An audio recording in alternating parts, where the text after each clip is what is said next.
मई माह में लगेगा साल का पहला चंद्र ग्रहण। 26 मई वैशाख पूर्णिमा पर लगेगा उपछाया चंद्र ग्रहण। इस ग्रहण का क्या होगा समस्त 12 राशियों पर असर? कौन सी राशि होगी सबसे ज्यादा प्रभावित? इस खास योग में चंद्र ग्रहण का लगना हर राशि के जातक पर डालेगा अलग अलग असर, बता रहे हैं ज्योतिषाचार्य मयंक शर्मा। नमस्कार दर्शकों, मैं हूं ज्योतिषाचार्य मयंक शर्मा। हमारे YouTube चैनल धर्म ज्ञान में आप सभी का बहुत बहुत स्वागत है। तो दर्शकों, आज हम आपके लिए बड़ी रोचक जानकारी लेकर सामने आ रहे हैं। चंद्र ग्रहण पड़ने जा रहा है 26 मई बुधवार को वैशाख पूर्णिमा के दिन, और इस ग्रहण का 12 राशियों पर क्या प्रभाव पड़ेगा ये भी आपको बताएंगे। साथ साथ ये भी बताएंगे क्या ग्रहण का सूतक काल होगा, क्या ये ग्रहण भारत में दिखाई देगा या नहीं दिखाई देगा, और विश्व के किन हिस्सों में इस ग्रहण को देखा जा सकेगा। तो देखिए, जब भी चंद्र ग्रहण या सूर्य ग्रहण पड़ता है तो हमारे मन मस्तिष्क पर उसका प्रभाव पड़ता है। चंद्रमा क्योंकि मन का कारक है, चंद्र ग्रहण पर व्यक्ति के ऊपर इस ग्रहण का असर ज़्यादा देखा जाता है, खासकर उन व्यक्तियों की कुंडलियों में जिनकी कुंडली में चंद्रमा शनि के साथ है, चंद्रमा 6, 8, 12 में है, चंद्रमा पाप प्रभाव में है, चंद्रमा वृश्चिक राशि में यानी नीच का है, और चंद्रमा कोई अशुभ योग बनाकर बैठा है, जैसे राहु के साथ या केतु के साथ बैठा है या बुध के साथ कमजोर अवस्था में चला गया है। तो ऐसे व्यक्तियों को ग्रहण से एक दिन पहले ही या 1.5 दिन पहले ही मानसिक तनाव होने लगता है। जैसे कि इस बार का ग्रहण जो कि दोपहर 3:15 पर लगेगा, वृश्चिक राशि में लगेगा, अनुराधा नक्षत्र में लगने जा रहा है। इसके स्वामी शनि है, तो इस बार नीच के चंद्रमा में ये ग्रहण पड़ेगा, और साथ में किसकी युति हो रही है? केतु की। तो जब ये योग बनेगा तो इस तरह की दो युति, एक तो चंद्रमा वैसे ही नीच का, ऊपर से केतु के साथ वृश्चिक राशि में, तो ये शुभ नहीं माना जाता है। इसको हम शुभ दृष्टिकोण से नहीं देखते हैं। कोई ना कोई परेशानी या तनावग्रस्त परिस्थितियां बनती हैं देश दुनिया में, लेकिन क्या करें, क्योंकि ग्रहण का काल भी है और इस दिन चंद्रमा को ग्रहण लगेगा, तो विशेष रूप से जैसे हमने बताया कि इन लोगों के ऊपर ज्यादा ये इम्पैक्ट रहने वाला है, क्योंकि यह ग्रहण संपूर्ण भारत में नहीं दिखने जा रहा है, तो इसलिए इसका सूतक काल भी संपूर्ण भारत में नहीं होगा। जिन क्षेत्रों में ये ग्रस्त होगा वहीं पर इसका ग्रहण का सूतक काल भी जारी रहेगा, इसलिए संपूर्ण भारत में ये नहीं दिखाई देगा। इस चीज को आप सभी दर्शक मान के चलिए। और ग्रहण के प्रभाव से देखिए, डरने की जरूरत नहीं है। ग्रहण में कुछ नकारात्मक चीजें होती हैं, हम आपको बताएंगे कैसे उनसे आप पार पाएं। ग्रहण में क्या करें और क्या ना करें, ईश्वर की सावधानी बरतिए तो समस्याएं अपने आप ही समाप्त हो जाएंगी। ऐसा कुछ नहीं होने वाला कि ग्रहण के काल कोई विशेष नकारात्मक प्रभाव हर राशि पर पड़ेगा। देखिए, हमारी सोच के ऊपर है। हम अपनी सोच को बुलंद रखेंगे, सकारात्मक रखेंगे, तो परिणाम भी सकारात्मक ही आएंगे। देखिए, 26 मई की शाम को जो ग्रहण पड़ने वाला है, ये भारत के जो नॉर्थ ईस्ट के राज्य हैं, अरुणाचल प्रदेश है, मिजोरम है, बंगाल है, नागालैंड है, पूर्वी उड़ीसा है, मणिपुर, त्रिपुरा, असम और मेघालय, इन राज्यों में ये ग्रहण का पूरा असर दिखा जा सकता है, और वहीं पर सूतक काल लागू होगा। ध्यान दीजिए, नॉर्थ इंडिया में, साउथ इंडिया में, वेस्ट इंडिया में कोई प्रभाव नहीं है। नॉर्थ ईस्ट के जो हमने आपको ये राज्य बताए वहीं इसका प्रभाव रहेगा। भारत के अलावा कहाँ दिखेगा, इंपॉर्टेंट चीज है, जहां दिखेगा दर्शकों, उन देशों पर इफेक्ट पड़ने वाला है आने वाले 6 महीने तक। भारत के अलावा ये बांग्लादेश में दिखेगा चंद्र ग्रहण, जापान में दिखेगा आपको, सिंगापुर में दिखेगा, बर्मा में, साउथ कोरिया में इसका असर रहेगा, फिलीपींस है एशियन कंट्री में, और दक्षिणी अमेरिका में इसका असर भी देखा जाएगा। चाहे प्रशांत महासागर हो, हिंद महासागर क्षेत्र में भी कुछ जगह इसका असर देखा जाएगा। भारत के केवल नॉर्थ ईस्ट में पूर्वी क्षेत्रों में ही ग्रहण का सूतक काल माना जाएगा। वहां पर ज्यादा सावधानियां बरतनी होंगी लोगों को ग्रहण के समय पर। देखिए, और इसका समय बता देते हैं। 26 मई को जो सूर्य ग्रहण पड़ने जा रहा है 2021 में, इसका जो सूतक काल है पूर्वी क्षेत्र में यानी कि नॉर्थ ईस्ट में सुबह 6:15 पर आरंभ हो जाएगा, और सूतक काल के दौरान कहते हैं कि पूजा निषेध है। मंदिर में या आपके पूजा स्थल में जितने भी देवी देवता हैं उनको ढक दिया जाता है, पर्दा कर दिया जाता है, और भगवान को स्पर्श करने पर मनाही हो जाती है। और इसके बाद मंदिरों में पूजा पाठ भी नहीं होगी, और समस्त जो कार्य हैं वो उसमें निरस्त हो जाते हैं।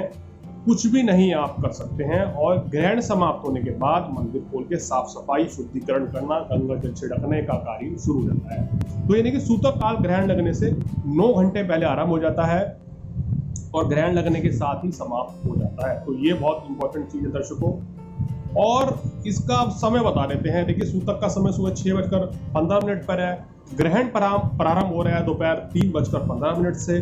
खग्रास इसका जो आरंभ होगा 4:35 से और जो ग्रहण का मध्यकाल रहेगा 4:50 रहेगा और खग्रास की समाप्ति होगी 4:58 पर और ग्रहण जो पूरी तरह से समाप्त होगा 6:23 पर समाप्त होगा। यानी कि 3 घंटे तकरीबन ये 8 मिनट का ये ग्रहण रहेगा। और इस ग्रहण का प्रभाव ना तो नॉर्थ इंडिया में रहेगा, ना साउथ इंडिया में, ना वेस्ट में, हमारे नॉर्थ ईस्ट में इसका प्रभाव ज्यादा दिखा जाएगा। क्योंकि दर्शकों चंद्रमा वृश्चिक राशि में नीच के होंगे केतु के साथ। कुछ ना कुछ तो प्रभाव राशियों के ऊपर भी आने वाला है। क्या प्रभाव रहेगा ये हम आपको आज जानकारी देंगे। तो इस दिन पड़ने वाले चंद्र ग्रहण का जैसे हमने बोला कि बिहार, उड़ीसा, बंगाल, नॉर्थ ईस्ट में ज़्यादा प्रभाव रहेगा। इसका क्या नकारात्मक असर पड़ सकता है? देखिए इसका जो नकारात्मक असर पड़ेगा जिन कंट्रियों पे, चाहे वो ब्राज़ील हो, वेस्टर्न अमेरिकन कंट्री हो, वहाँ पर इनका ज़्यादा नकारात्मक प्रभाव रहेगा। और बर्मा पर भी इसका नकारात्मक प्रभाव देखने को मिलेगा, चाहे अल्जीरिया हो, कुछ अफ्रीकन कंट्री हैं। और इस ग्रहण के कारण वर्षा में कुछ कमी देखी जाएगी आने वाले समय में और कृषि को भी कोई नुकसान हो सकता है। और महंगाई, तिल हो, रुई हो या गेहूं, आटा हो, इन सब की महंगाई जो है बढ़ती हुई नजर आ रही है। और जो ईस्ट एशिया के जो कंट्रीज है वहां पर तनावपूर्ण स्थितियां बन सकती हैं। देखिए ग्रहण काल में थोड़ा सावधान तो सभी राशि को रहना होगा। चलिए अब सिलसिलेवार तरीके से फटाफट से बता देते हैं कि 12 राशियों पर ये कैसा प्रभाव डालने वाला है। देखिए अगर चर्चा करें दर्शकों, सबसे पहले आपकी मेष राशि से शुरुआत कर लेते हैं। मेष राशि वालों के अष्टम भाव में ग्रहण पड़ेगा। आपके ऊपर मानसिक तनाव कुछ ज्यादा ही हावी रहेगा समय पे। व्यर्थ के वाद विवाद से बचें, अपनी सेहत का ध्यान रखें, अपनी माता जी की सेहत का भी ध्यान रखें। इस समय किसी बड़े परिवर्तन से बचें तो आपको फायदा रहेगा। अचानक से धन लाभ होने के और ससुराल पक्ष से लाभ मिलने के योग बन रहे हैं। वृषभ वाली को अपने गृहस्थ जीवन में परेशानी रह सकती है। वृषभ राशि को मान सम्मान में कुछ कमी आ सकती है। जीवन साथी की सेहत का ध्यान रखें और वैवाहिक जीवन में कटुता ना पैदा हो, उसके लिए आपको अपनी जीवन साथी के साथ किसी भी तरह का मतभेद नहीं रखना है। मिथुन राशि वालों के लिए ग्रहण बहुत ही लाभकारी, मंगलकारी रहेगा। धन लाभ होगा, कार्य में सफलता मिलेगी, लेकिन व्यर्थ के वाद विवाद से बचना चाहिए। कर्क राशि वालों को इस समय मानसिक तनाव रह सकता है। पेट संबंधी रोग परेशान रह सकते हैं। अपनी संतान की सेहत का ध्यान रखें, लेकिन कार्य व्यवसाय में जबरदस्त लाभ होगा। कुल मिलाकर आपके लिए स्थिति जो है स्वास्थ्य के दृष्टिकोण से सही नहीं है, लाभ आपको अच्छा मिलेगा। सिंह वालों की बात करें तो सिंह वालों के लिए ये घरेलू परेशानियों में से उलझे रहेंगे। हालांकि कार्य व्यवसाय में बड़ी सफलता मिलेगी। आपको अपनी माताजी की सेहत का भी ध्यान रखना चाहिए। किसी भी कार्य में परिवर्तन से इस समय बचें। कन्या वालों के लिए ग्रहण बड़ा अच्छा रहेगा। भाग्य में वृद्धि होगी, धन धान्य की वृद्धि होगी, धन लाभ होगा। नौकरी में भी आपको इस समय तरक्की मिलती हुई दर्शकों नजर आ रही है। तुला राशि वालों के लिए धन हानि के संकेत बढ़ते हुए नजर आ रहे हैं। देखिए धन हानि कैसे हो सकती है? आप किसी को पैसा उधार दे सकते हैं या निवेश कर सकते हैं। दोनों ही चीजों से दर्शकों इस समय आपको बचना चाहिए। अपनी सेहत का ख्याल रखें, जीवन साथी की सेहत का भी ध्यान रखें। वृश्चिक राशि वालों, आप ही की राशि में ये ग्रहण पड़ रहा है। आपको विशेष सावधान रहना है, अपनी सेहत का ध्यान रखना है, मानसिक तनाव से बचना है और घरेलू झंझटों से बाहर निकलिए। व्यर्थ के वाद विवाद से बचिए, जीवन साथी से भी मतभेद से बचें। धनु राशि वालों के इस समय खर्च अधिक रह सकते हैं। अनिद्रा की समस्या आने वाले समय में रह सकती है। स्वास्थ्य संबंधी परेशानी आपको थोड़ा रह सकती है। थोड़ा अपनी सेहत का ध्यान रखें। व्यर्थ के वाद विवाद से आपको बचना चाहिए। वाणी पर संयम रखें। मकर राशि वालों के लिए ग्रहण बहुत ही लाभदायक साबित होगा। धन लाभ की वृद्धि होगी, कार्य व्यवसाय में बड़ी सफलता मिलेगी, सेहत भी आपकी अच्छी रहेगी, संतान सुख भी मिलेगा।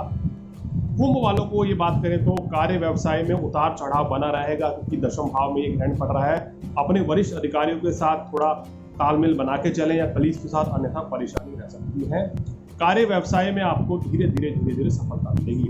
आते हैं अंतिम राशि मीन राशि की ओर। मीन राशि वालों को इस ग्रहण का विशेष लाभ मिलेगा। भाग्य की वृद्धि होगी, धन लाभ होगा, लेकिन पिताजी के साथ या माताजी के साथ व्यर्थ के वाद विवाद रह सकते हैं। आपको अपनी माताजी की सेहत का और संतान की सेहत का भी ध्यान रखना चाहिए। इस समय किसी बड़े परिवर्तन से बचना चाहिए।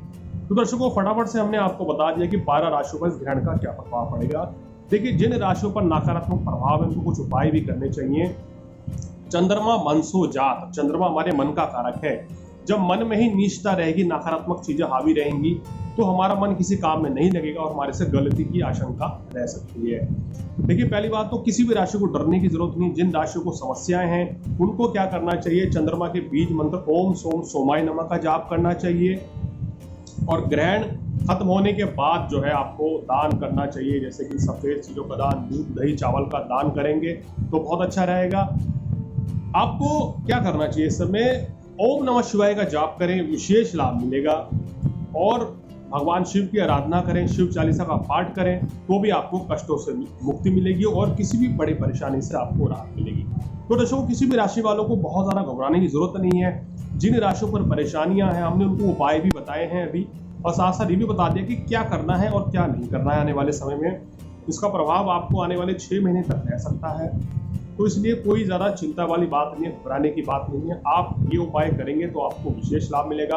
आप कुछ भी दान दक्षिणा नहीं कर सकते इस समय, तो दर्शकों योग का सहारा लें, क्योंकि ग्रहण काल के दौरान मानसिक तनाव कुछ ज़्यादा ही हावी रहेगा 12 की 12 राशियों पर। उस समय सभी राशियों को क्या करना है, सबसे बेहतरीन उपाय तो यही है, संयम रखें, वाणी पर संयम रखें, वाद विवाद से बचें। आप ऑफिस में हैं, आप घर पर हैं, ग्रहण के 3 घंटे 8 मिनट को बहुत ही शांति से बिताएं। इस समय स्थितियां नकारात्मक हो सकती हैं, ऑफिस में या दफ्तर में या रास्ते में है तो वाद विवाद की स्थिति बन सकती है। प्रयास करें कि इस समय कहीं यात्रा ना करें तो बहुत शुभ रहेगा। तो दर्शकों, ग्रहण काल में ये अगर कार्य करते हैं तो विशेष आपको लाभ मिलेगा। भगवान शिव की आराधना करें, भोलेनाथ सबके कष्ट करेंगे। और क्योंकि वृश्चिक राशि में ग्रहण पड़ रहा है तो भगवान शिव की आराधना करेंगे तो विशेष लाभ मिलेगा। तो दर्शकों, आज फिलहाल इतना ही। अगर आप भी अपने बारे में कुछ जानना चाहते हैं तो नीचे दिए गए नंबर जो फ्लैश हो रहे हैं उन पर आप व्हाट्सएप करके अपॉइंटमेंट लेकर हमसे बात कर सकते हैं। तो आज फिलहाल इतना ही। ग्रहण की जानकारी के साथ आने वाले एपिसोड में कुछ और जानकारियां दर्शकों में आपको देने वाला हूं। तब तक मुझे यानी कि ज्योतिषाचार्य मयंक शर्मा को दीजिए इजाजत। नमस्कार।